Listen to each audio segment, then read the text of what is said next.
সন্তানকে গ্রামের খেতে দিকে দিলেন, ওই সন্তানগুলো কিন্তু একদিন এসে আপনার কাছে হেসে ধরবে, হাসা তো রাখি ধরবে।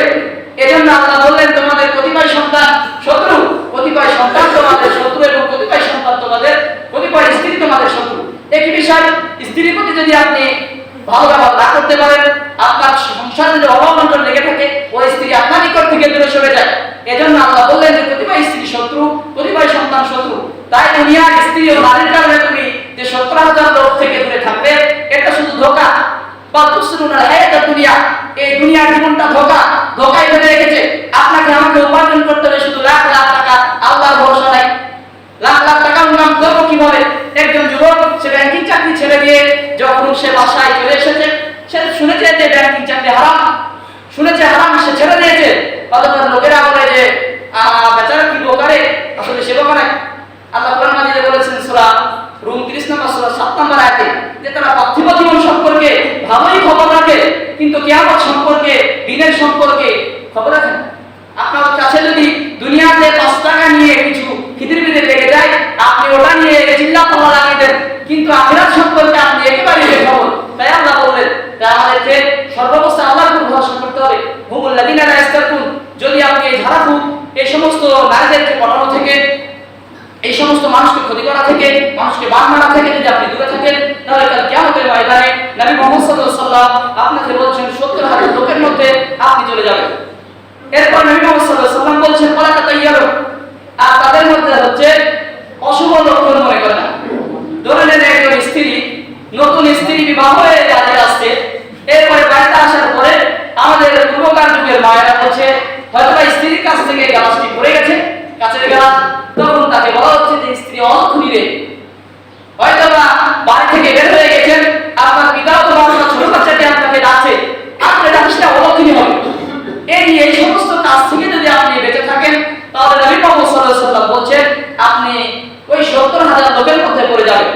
আর এই সমস্ত কাজ থেকে যদি আপনি বেঁচে থাকেন, নারীকে পাওয়ার জন্য যদি আল্লাহর উপর ভরসা করেন, আপনি আপনার স্ত্রী পরিবারকে যদি মেইনটেইন করার জন্য আল্লাহর উপর ভরসা করেন, আল্লাহ বলছেন এর শেষের আয়াতে যদি আল্লাহর উপর ভরসা করেন, তার মানে আল্লাহ সব অবস্থায় বোঝাতে চাচ্ছেন আল্লাহর উপর ভরসা। আপনি চাকরি করছেন, আল্লাহর উপর ভরসা, মসজিদে বাড়ি থেকে বের হয়ে এসেছেন, আপনি আল্লাহর উপর ভরসা করে এই বিসমিল্লাহি তাওয়াক্কালতু আলাল্লাহি লা ইলাহা ইল্লা হুয়া, যখন এই কথাগুলো বলে এসেছেন, আপনার জন্য রক্ষণাবেক্ষণ আল্লাহ বলছেন যে তার জন্য সাহায্যকারী হয়ে যায়, তার জন্য দান করা হয়ে যায়। আর আল্লাহ বলছেন যে তাকে সমস্ত অনিষ্ট থেকে, কাফেরদের অনিষ্ট থেকে, মানুষের অনিষ্ট থেকে এবং জিনদের অনিষ্ট থেকে আল্লাহ সুবহানাহু ওয়া তাআলা তাকে হেফাজত করেন। তাই আমরা যখন এই সমস্ত কাজগুলো করব, তাহলে আল্লাহ আমাদেরকে কি দিবেন? পরকালে নাজাতের উপায় দিয়ে দিবেন। তাই আমাদের সর্বাবস্থায় ভরসা, যদি ভরসা আমরা করতে পারি ভাই, দেখবেন এমনিতে সবকিছু ভালো হয়ে যাবে। এত টেনশন, আপনার লাখ টাকা ক্ষতি হয়ে গেছে ব্যবসায়, আপনি আল্লাহর উপর ভরসা করুন, ধৈর্য ধারণ করুন। এই যে আল্লাহ পূর্বে বলছে ইন্নামা ইয়াফসাবিরুনা আজরাহুম বিগয়রি হিসাব, সূরা জুমারের 10 নম্বর আয়াতে উল্লেখ করা আছে, যেখানে তিনি বলছেন যারা ধৈর্য ধারণ করবে আল্লাহ তাদেরকে অপরন্ত পুরস্কার দিবেন। আজ আমার দাড়ি কাঁচা আছে, কিন্তু কাল আমার দাড়িটাও পাকা হয়ে যেতে পারে। আপনার দাড়িটাও কাঁচা ছিল, কিন্তু আজকে সাদা হয়ে গেছে।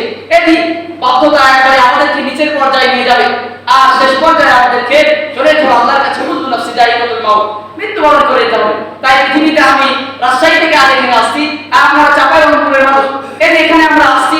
আল্লাহ কোরআন মাজিদে বলছেন সূরা হুজরাত 49 নম্বর সূরা 10 নম্বর আয়াতে আল্লাহ বলছেন যে ইন্নামাল মুমিনুনা ইখওয়াতুন, মুমিনরা পরস্পর কি ভাই হয়।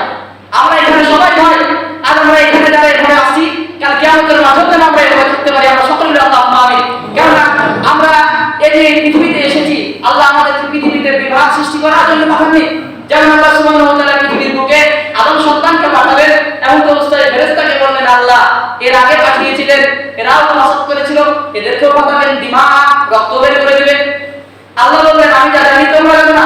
এই যে আমি কোথায় থেকে আসছি, আর আপনারা আমাকে আপন গ্রামের মতো একজন নগণ্য মানুষের কথা শুনছেন বসে থেকে। আল্লাহ দেখছেন আর বলছেন রে বান্দা, হে ফেরেশতা, দেখ তোরা তো বলেছিলি যে আল্লাহকে সৃষ্টি করিস না, আর আল্লাহ দেখ একজন নগণ্য মানুষ বলছে আর সারা বসে থেকে শুনছে। তাই আল্লাহ সুবহানাহু ওয়া তাআলা এই সমস্ত কথা বলে রোজার সময়, ইফতারির সময়, কুরবানির সময় আল্লাহ ফেরেশতাকে ডেকে বলেন ফেরেশতা দেখ, আর নিজেদের মাথাগুলোকে লাঞ্ছনাভাবে নিজের মাথাকে নিচু করে দেয়।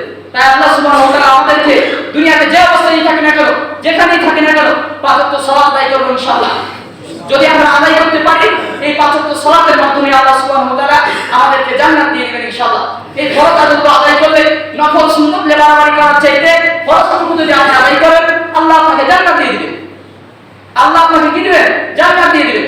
আপনার উপরে নেশার পরিমাণ যাকাত এসেছে, যদি আপনি যাকাত না দেন তবে আপনি ধরা খেয়ে ফরজ। আল্লাহ আপনাকে বলেনি জবরদস্তি ভাবে আমার মতো লোককে বলেনি যে মেহেদী তোমাকে প্রতি বছর জীবনে একটাবার হজ করতে হবেই হবে। আল্লাহ এভাবে তো আমার দেয়নি। আল্লাহ বলেছেন যদি মেহেদী তোমার সামর্থ্য থাকে তবে তুমি সামর্থ্য দিয়ে হজে যাবে। আল্লাহ বলেন যে মেহেদী তোমাকে যেতেই হবে, না তুমি জান্নাতে যাবে। আল্লাহ বলেছেন যে তোমার সামর্থ্য থাকলে তুমি যাবে হজে, আর যদি না থাকে তবে ধৈর্য ধারণ করবে। আর তার সামর্থ্য আছে সে হজে গেল না, সে তার পরিণতি সে ধরা খেয়ে গেল। তাই আমাদের সম্পদ নেই একটা পরীক্ষা, সম্পদ আছে একটা পরীক্ষা। আল্লাহ সুবহানাহু ওয়া তাআলা আমরা যে অবস্থায় থাকি না কেন, যেখানেই থাকি না কেন, পাঁচ ওয়াক্ত সালাত আদায় করার তৌফিক দান করুন। আর এই সালাতের মাধ্যমে আল্লাহ আমাদেরকে আল্লাহর উপর ভরসা করার তৌফিক দান করুন। আমরা সকলে বলি আল্লাহুম্মা আমিন। ওয়া আখির দাওয়ানা আলহামদুলিল্লাহি রাব্বিল আলামিন। ওয়াসাল্লাল্লাহু আলা আলিহি ওয়া আসহাবিহি আজমাইন। আম্মা বাদ। আউযু বিল্লাহি মিনাশ শাইতানির রাজীম। বিসমিল্লাহির রাহমানির রাহিম। কুল হুয়াল্লাহু আহাদ, আল্লাহুস সামাদ, লাম ইয়ালিদ ওয়া লাম ইউলাদ ওয়া লাম ইয়াকুল লাহু কুফুওয়ান আহাদ।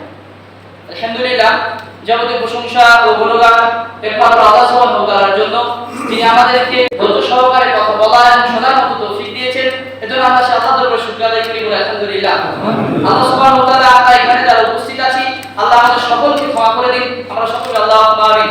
আল্লাহ সুবহানাহু ওয়া তাআলা আমরা আমাদের পরিবারগুলোকে, আমাদের স্ত্রী ও সন্তানগুলোকে ঈমানের সাথে চলার এবং পর্দার সাথে চলার তৌফিক দান করুন। আমরা সকলে আল্লাহুম্মা আমিন। আল্লাহ সুবহানাহু ওয়া তাআলা আমরা আমাদের সকলকে পাঁচ ওয়াক্ত সালাত আদায় করার তৌফিক দান করুন। আমরা সকলে আল্লাহুম্মা আমিন। আল্লাহ সুবহানাহু ওয়া তাআলা আমাদের পূর্বে যারা মারা গেছে, আল্লাহ সকলকে জান্নাতুল ফেরদাউসের বাসিন্দা হিসেবে কবুল করুন। আমরা সকলে আল্লাহুম্মা আমিন। আমরা যারা আছি মৃত্যু পর্যন্ত আল্লাহ সুবহানাহু ওয়া তাআলা আমাদেরকে ফিরানো ঈমান নিয়ে চলার তৌফিক দান করুন। আমরা সকলে আল্লাহুম্মা আমিন। আল্লাহ সুবহানাহু ওয়া তাআলা আমরা যারা ছাত্র আছি আমাদেরকে ইলম অর্জন করার তৌফিক দান করুন এবং ইলম নিয়ে পৃথিবীর বিভিন্ন জায়গায় আল্লাহ সুবহানাহু ওয়া তাআলার হককে পৌঁছে দেওয়ার তৌফিক দান করুন। আমরা সকলে আল্লাহুম্মা আমিন। আল্লাহ সুবহানাহু ওয়া তাআলা আমাদের মসজিদুল আকসা, মুসলমানদের প্রথম কিবলা মসজিদুল আকসা, আল্লাহ সুবহানাহু ওয়া তাআলা আমাদের মুসলমানদের হাতে ফিরিয়ে দিন। আমরা সকলে আল্লাহুম্মা আমিন।